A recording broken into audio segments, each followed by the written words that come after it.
हेडलाईन्सचे प्रायोजक आहे NBC bearings, लांब पळण्यासाठी।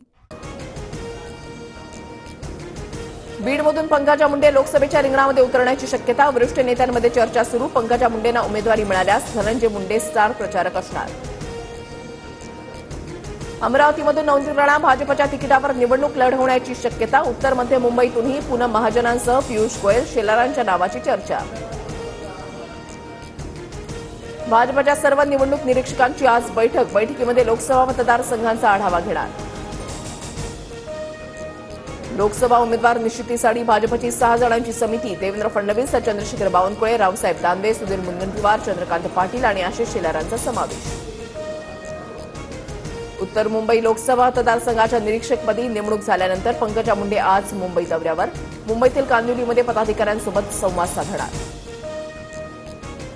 जरांगेंच्या उमेदवारीवर वंचितचा प्रस्तावच नाही, राऊतांनी मागणी फेटाळली। वंचितच्या प्रस्तावाचा राऊतांकडून कागद उल्लेख, तर 27 जागांचा वंचितचा प्रस्ताव नाही, तर इच्छा असल्याचंही स्पष्टीकरण। आधी वंचितचे उपाध्यक्षच बोलले, नंतर पक्षानं चर्चा फेटाळली। उपाध्यक्ष पुणकर म्हणतात 27 जागांची मागणी, मात्र मवियाला 27 जागांचा प्रस्तावच नाही, वंचितचं स्पष्टीकरण। राजकारण हा माझा अजेंडा नाही, पण वंचितचा मोठेपणा। प्रकाश आंबेडकर नेहमी आमच्या पाठीशी उभे राहिलेत। वंचितच्या प्रस्तावावर जरांगेंची प्रतिक्रिया। मवियाचा जागावाटप सुरक्षितपणे पूर्ण, यापुढे कुठलीही बैठक नाही, तर शरद पवार, उद्धव ठाकरे, काँग्रेस अध्यक्ष प्रकाश आंबेडकर यांच्यामध्ये चर्चा होईल, राऊतांची माहिती। अब की बार 400 पार, यवतमाळमधून नरेंद्र मोदींचा नारा। गेल्या 10 वर्षांमध्ये जे केलं ते पुढच्या 25 वर्षांची मुहूर्तमेढ ठरली असल्याचंही विधान।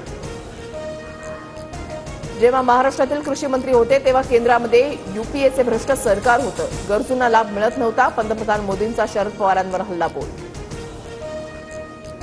पक्षाने आदेश दिल्यास यवतमाळ वाशिममधून लोकसभा लढण्यास तयार। मंत्री संजय राठोडांकडून लोकसभा लढवण्याचे संकेत, तर मैं अपनी झांसी नहीं दूंगी म्हणत गवळी ठाम।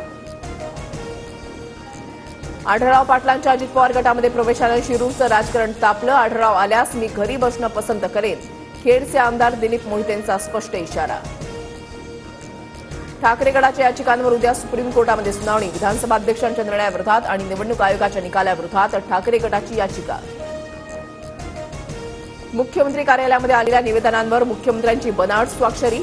मुख्यमंत्री कार्यालयाकडून मरीन लाईन्स पोलीस ठाण्यामध्ये तक्रार दाखल। राज्यातील सर्व माध्यमांच्या शाळांमध्ये मराठी भाषा सक्तीची, निर्णयाकडे दुर्लक्ष करणाऱ्या शाळांची मान्यता रद्द होणार। वातावरणातील बदलामुळे भाजीपाला कडाडला। मुंबई बाजार समितीमध्ये फ्लॉवर, वाटाणा, दुधी भोपळ्याच्या दरामध्ये वाढ। वायकॉम स्टार इंडियामध्ये विलीन होणार। वॉल्ट डिस्ने कंपनी आणि रिलायन्स इंडस्ट्रीजकडून माध्यम आणि मनोरंजन व्यवसायांचं विलीनीकरण करण्याची घोषणा। विदर्भ, मराठवाडा, कोकण आणि मुंबईतील 7 जिल्ह्यांना अवकाळी पावसाचा इशारा। नाशिक, पुणे, सातारा, कोल्हापूर, सोलापूरमध्येही ढगाळ वातावरणासह तुरळक पावसाची शक्यता। हेडलाईन्सचे प्रायोजक आहे एनबीसी बेरिंग्स, लांब पळण्यासाठी।